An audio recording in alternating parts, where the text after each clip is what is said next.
Dans le Carmen, tous les sens sont mobilisés. Ça fait vraiment partie intégrante de la façon d'habiter. Le jardin est une partie très importante d'un Carmen. C'est la raison d'être du Carmen. Ici, on profite des bruits, des odeurs, des couleurs. On profite des amis, on profite de la famille. Et surtout, il permet d'avoir beaucoup de recoins différents.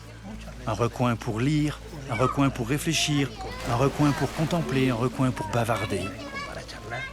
Ce jardin est irremplaçable.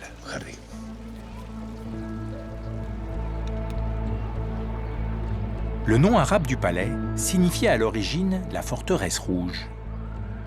De jour, les façades de briques accrochaient la lumière du soleil. Et de nuit, elles flamboyaient à la lueur des torches.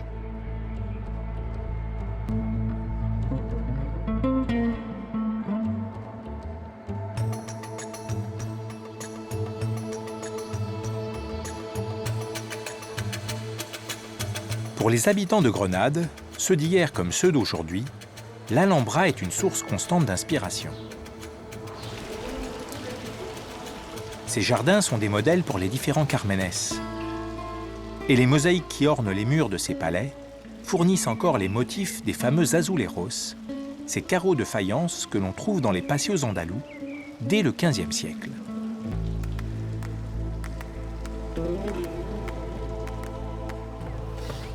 Schweib Sanchez est artisan. Il m'explique la spécificité de la création des véritables azuleros.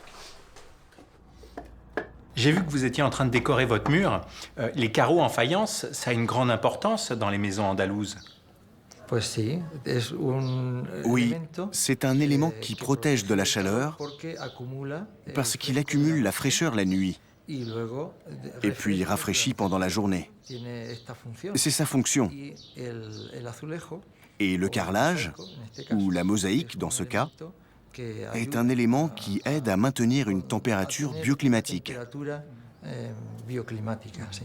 Quelle est exactement la différence entre les mosaïques et les azuleros?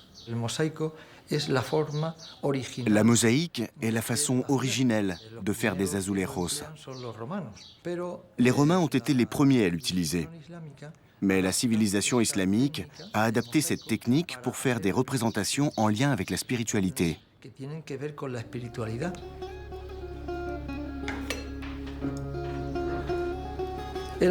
Les azulejos naissent plus tard.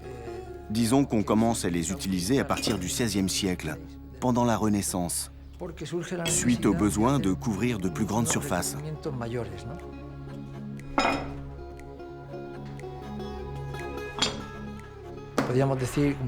On peut dire aussi que ça a été favorisé par la construction de l'Alcazar de Séville, commandité par Pedro Ier, roi de Castille.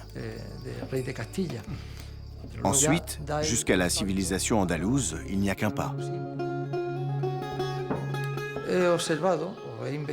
J'ai observé des pièces ancestrales, et le fait de les reproduire et de t'impliquer personnellement fait que tu découvres leurs secrets. Mais d'où viennent les différents motifs? Qui les a conçus?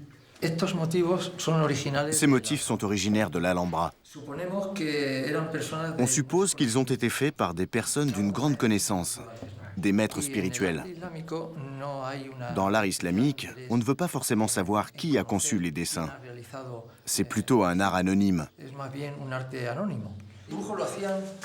Le dessin était fait par des personnes spécialisées qui étaient des géomètres. Au départ, on peut voir la géométrie d'expansion grâce à l'étoile à 8 branches qui est dessinée là et qui se reproduit dans chaque cercle. Et ainsi de suite. Chaque cercle s'étend et successivement des cercles concentriques se reproduisent. C'est comme un kaléidoscope. Et donc, c'est à partir de ce dessin qu'on fait les gabarits.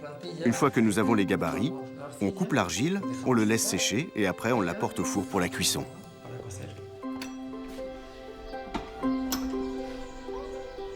Si la technique de fabrication des azuleros est ancienne, et pourrait même remonter au premier millénaire avant Jésus-Christ, c'est l'Espagne qui, au XVe et XVIe siècle, en a assuré le rayonnement en Europe et dans le monde.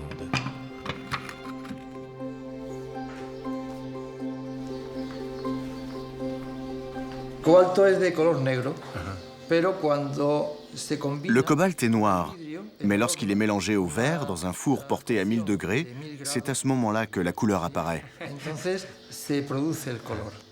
Ok. On les prend une par une et on les trempe.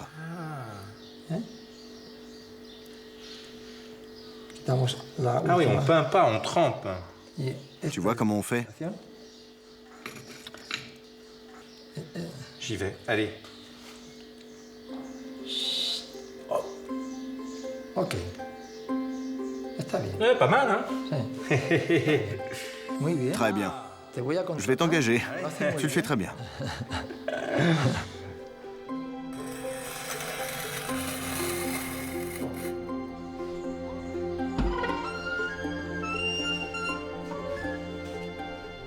Ah oui, alors ça c'est le résultat final. On voit bien les différentes compositions possibles. Et puis notre gris de tout à l'heure qui est devenu très bleu une fois qu'il est sorti du four. También te puedo mostrar. Je peux aussi te montrer d'autres choses.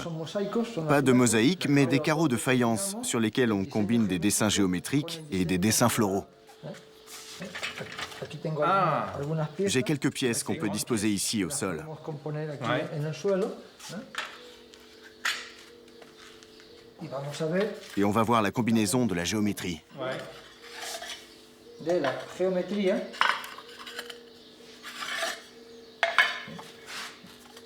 Ya vemos aquí Ouais. de nuevo la Là, on voit à nouveau l'étoile à 8 branches, un motif que l'on retrouve à l'Alhambra. Là, il y a un motif végétal. Sí, Oui, es un motivo c'est un motif végétal, pero mais dans un dentro motif de un géométrique. motivo geométrico. Estos dos principios Et ces deux principes ont leur nom en arabe. Le taouli, qui représente la géométrie, le principe de détermination, et et le taourique, qui est la végétation ou la nature. la naturaleza.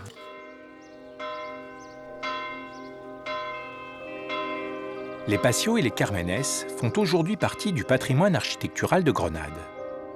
Leur place, leur forme, mais aussi leur fonction ont évolué au fil des siècles.